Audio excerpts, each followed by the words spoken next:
ఇండస్ట్రీకి వచ్చిన తర్వాత ఈ మిమిక్రీ చేస్తున్న టైంలో లేకపోతే జాబ్ పరంగా పెద్ద ప్రాబ్లమ్స్ ఫేస్ చేసి ఉండరు నాకు తెలిసి. కొంచెం ఎక్కడైనా ఈ చిత్కరాలు అవమానాలు అంటారు కదా, అట్లాంటివి ఏమైనా ఫేస్ జాబ్ లో ఎందుకు ఉండవు, నేను జాయిన్ అయిన కొత్తలోనే నేను జాబ్ లో ఫేస్ చేసినప్పుడు. హైదరాబాద్ అంతా కూడా చాలా మోడర్న్ ఉంటుంది. నేను ఊరు నుంచి వచ్చా. లైక్ నేను ఆఫీస్లో అంటే ఇంకా మన సినిమాల్లో చూసి ఊర్లో ఇంటర్వ్యూ అంటే ఏం ఫీల్ అవుతారు, డెఫినెట్గా మంచి టక్ చేసుకుని వెళ్ళాలి, షూ కొనుక్కుని వెళ్ళాలి అని చెప్పేసి. యాక్చువల్గా ఆర్జేలు అంటే చాలా స్టైలిష్గా ఉంటారు, అవన్నీ అవసరం లేదని నాకు తెలియదు. నీట్గా రెడీ వెళ్తే రావు ఇప్పుడే ఊరు నుంచి వచ్చిన కొండగూర లెక్కున్నాడు అని కామెంట్స్ కూడా వచ్చి ఉన్నాయి నాకు. సో అర్థమైంది నాకు, లైక్ అంటే మన ఊర్లో ఎలా ఉంటే నడుస్తుంది, ఇక్కడ ఎలా ఉంటే నడవదు. We need to update according to the society అని చెప్పేసి. సో అట్లా ఇండస్ట్రీలో ఈ మిమిక్రీ చేస్తున్న టైంలో ఎవరైనా హట్ అయ్యి ఎవరైనా ఒక మాట అంటాం అట్లాంటివి ఏం జరగలేదు? లేదండి, నన్ను అందరూ నాకు చాలా పాజిటివ్గా బ్లెస్ చేసిన వాళ్ళే. ఈవెన్ నేను షోలో నేను పోసాని కృష్ణమురళి గారిని ఇమిటేట్ చేసినప్పుడు పోసాని కృష్ణమురళి గారు called himself for the show. నేను పోసాని గారు నా ఇంటర్వ్యూలో ఉన్నారని చెప్పేసి నేను డ్యూయల్ షో చేస్తున్నాను అనమాట. నేను మాట్లాడుతున్నా, పోసాని గారిలో కూడా నేనే మాట్లాడేస్తున్నా. ఈ కాల్ మీ షోకి చేశారు. నేను ఎవరినన్నా అంటే నేను పోసాని మాట్లాడుతున్నా, నువ్వు పోసాని అయితే మరి నేనే ఉంటాను టైప్లో.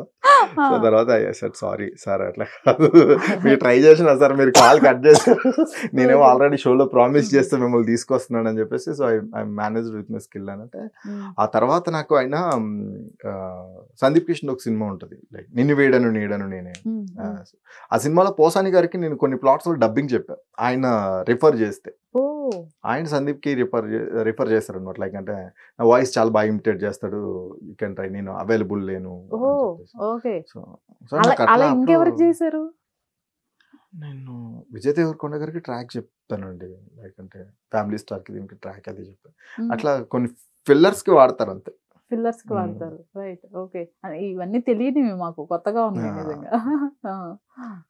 ఇంకా మీ ఓన్ వాయిస్ తో ఏమైనా డబ్బింగ్ చెప్పినవి ఉన్నాయా? చాలా సిరీస్లకి చెప్పానండి, చాలా క్యారెక్టర్స్ చెప్పా. గాడ్ అని చెప్పేసి ఒక సినిమా వచ్చింది తమిళ్ది, జయం రవిది. అవును, అందులో ఒక చిన్న విలన్ ఉంటాడా, పెద్ద ఆయన కాకుండా. ఓకే, విలన్ వాయిస్ నాదే, నేను అదే డబ్బింగ్ చెప్పాను. ఓహో, ఓకే. అంటే ఓన్లీ తెలుగునేనా? తెలుగులో, వేరే లాంగ్వేజ్? తెలుగులో. ఓన్లీ తెలుగు. వేరే లాంగ్వేజ్ ముందు నేను నేర్చుకోవాలి కదా చెప్పడానికి. ఎన్ని లాంగ్వేజెస్ మాట్లాడతారు? తెలుగు అండి, హిందీ తోడ తోడ మేనేజ్ కర్, ఇంగ్లీష్ ఐ కెన్. ఇప్పుడు మీరు ఆర్జేగా చేస్తున్నప్పుడు డైరెక్ట్ కాల్స్ కొన్ని తీసుకుంటూ ఉంటారు కదా, ఆ టైంలో ఒక హిందీ మేనేజ్ చేస్తారా? అదరాత ఇదర్ జావ్ కబ్ మిలేగా కహా సే కాల్ కరే ఆప్.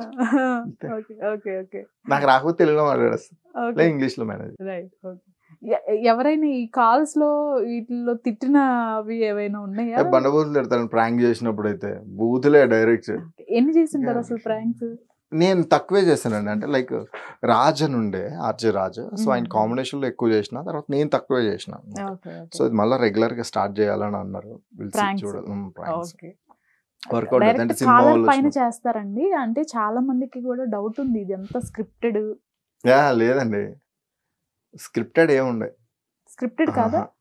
ఎందుకంటే మేము వాళ్ళ డీటెయిల్స్ ఫుల్ తీసుకుంటాం ముందే. వాళ్ళది ఆల్మోస్ట్ 1 year ట్రాక్ ఉంటుంది మా దగ్గర, ఇడు పలానా చోట అక్కడికి వెళ్ళాడు, వాడితో గొడవ అయింది అని. సో మేము ఏం చేస్తా ఉంటే డౌట్ వచ్చినప్పుడల్లా ప్రీవియస్ దానికి ఇంటర్లింక్ చేస్తూ ఉంటాం. సో డౌట్ వచ్చే ఛాన్సెస్ ఉంది, కొన్నిసార్లు కనిపెట్టేస్తారు. ఇంకా అప్పుడు అదే అనమాట, మనం బక్ర అయ్యాం, మనం అయ్యాం అనే ఫీలింగ్ ఉంటుంది. నిజంగా పెద్ద ప్రాబ్లమ్స్, ఇష్యూస్ ఏం రాలేదా ఈ ప్రాంక్స్ వల్ల? వాటి వల్ల కొంతమంది కేసుల వరకు వెళ్తారు కదా, బెదిరిస్తారు. తర్వాత మళ్ళీ మనం ఫోన్ చేసి, సో పలానా వాళ్ళ మీద కూడా కేసు పెట్టాను, మరి వాళ్ళే ఇచ్చారు మీ నెంబరు మీ ఫ్యామిలీలో. ఓహో, అంటే వాళ్ళు ఇస్తే లేదు తప్పితే మాకెళ్ళ తెలుస్తాయి డీటెయిల్స్. అవునండి, ఓకే. అట్లా ఒక ఆయన బర్త్డే అనమాట, లైక్ అంటే ఆయన రియల్ ఎస్టేట్ చేస్తాడు, అంటే కొంచెం పెద్ద ఆయన సౌండ్. వాళ్ళ పార్ట్నర్ ఒకసారి కాల్ చేయమని చెప్పారు అనమాట. సో వాళ్ళ డీటెయిల్స్, ఆయనకి ఏంటంటే కొంచెం పూజలు ఇవి సెంటిమెంట్, కొంచెం ఎవరైనా ఏం చెప్పినా నమ్మేస్తాడు టైప్ పర్సనాలిటీ అని. అంటే ఆయనకి ఫోన్ చేసి, చాలా స్వామీజీని మాట్లాడుతున్నాను, ఈరోజు నీ జన్మదినం కదా, జన్మదిన శుభాకాంక్షలు నాయన, నీ జీవితం అద్భుతంగా ఉండబోతుంది, నువ్వు ఒక పరిహారం చేయాలని. ఏం పరిహారం? ఈ రోజు ఒక 10 నల్ల కాకులను పస కోసాను. స్వామి అలా పుట్టినరోజు స్వామి, రేపు మాట్లాడదాం దీని గురించి. లేదు ఈ రాత్రికే జరిగి. అదే స్వామి ఇప్పుడు గుళ్ళ ఉన్నా మంచిది కాదు టైప్లో అట్లా భక్షాలు చేసింది. చాలా ఎంజాయ్ చేసి ఉంటారు ఎపిసోడ్స్. తిట్టినప్పుడు కూడా అట్లానే ఉంటది, ఎందుకురా బాకీ గేనికి వెళ్తున్నాను ఫీలింగ్ ఉంటది. కానీ బట్ అంతే కదా, ఒకటి బాధ 10 మందికి ఎంటర్టైన్మెంట్. అవునవును. కానీ ఈ జాబ్ వల్ల వెళ్ళాల్సిన డ్రీమ్ వైపు ఫోకస్ అసలు అలా ఏం లేదండి. నాకు జాబ్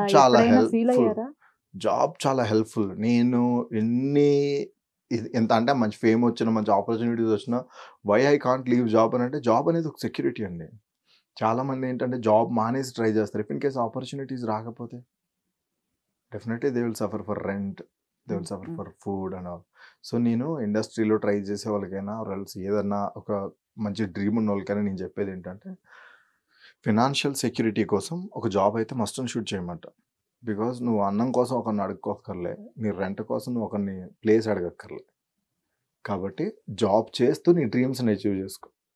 ఆర్ఎల్స్ నీకు రెగ్యులర్గా బయట వర్క్స్ దొరుకుతున్నాయి అనుకో, అది తర్వాత సంగతి. ఇప్పుడు ఎలా ఉంటుంది సూర్య గారు అంటే, ఇప్పుడు చాలా మంది చేశారు కదా, పిఆర్ నుంచి వస్తున్నాయా మీకు కాంటాక్ట్స్, లేదా మీరే డైరెక్ట్ గా మీరు ఇప్పుడు రెడ్ ఎఫ్ఎం లో చేసినవి కానివ్వండి, ఏవైనా సెలబ్రిటీస్ తో చేసినవి అంటున్నాను. సెలబ్రిటీస్ ఆల్మోస్ట్ మాకు ఏ కొలాబ్సే ఉంటాయండి, లైక్ అంటే ప్రమోషనల్ కొలాబ్స్ ఉంటాయి. రేడియోలో వాళ్ళ సినిమాని ప్రమోట్ చేసుకుని అనుకునే వాళ్ళు ఆ బక్రాజ్ అవన్నీ అందులో డెలివరబుల్స్ కింద ఉంటాయి.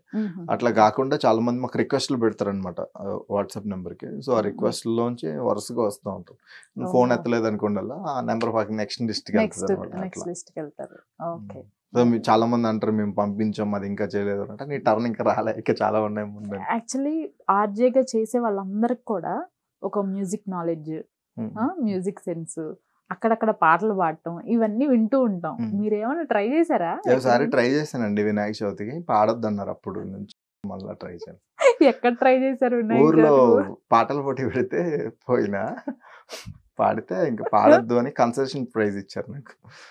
అప్పటికెళ్ళి ఇంకా ఇది ఓకే, ఇది మన కప్ ఆఫ్ టీ కాదు. ఇక్కడ ఎప్పుడు పాడాల్సి రాలేదా? అస్సలు ట్రై చేయలేదు అసలు. అసలు నేను దాని జోలికి I love music, I can't spoil that music. ఈ సాంగ్స్ ఇవి ఎవరి చాయిస్ ఉంటుంది? జనరల్ గా షెడ్యూల్ ఉంటాయండి. ఇప్పుడు ఎవరికైనా ఫేవరెట్ సాంగ్ కావాలని వాళ్ళు చెప్తే మేము ఆ సాంగ్ చేంజ్ చేస్తాం.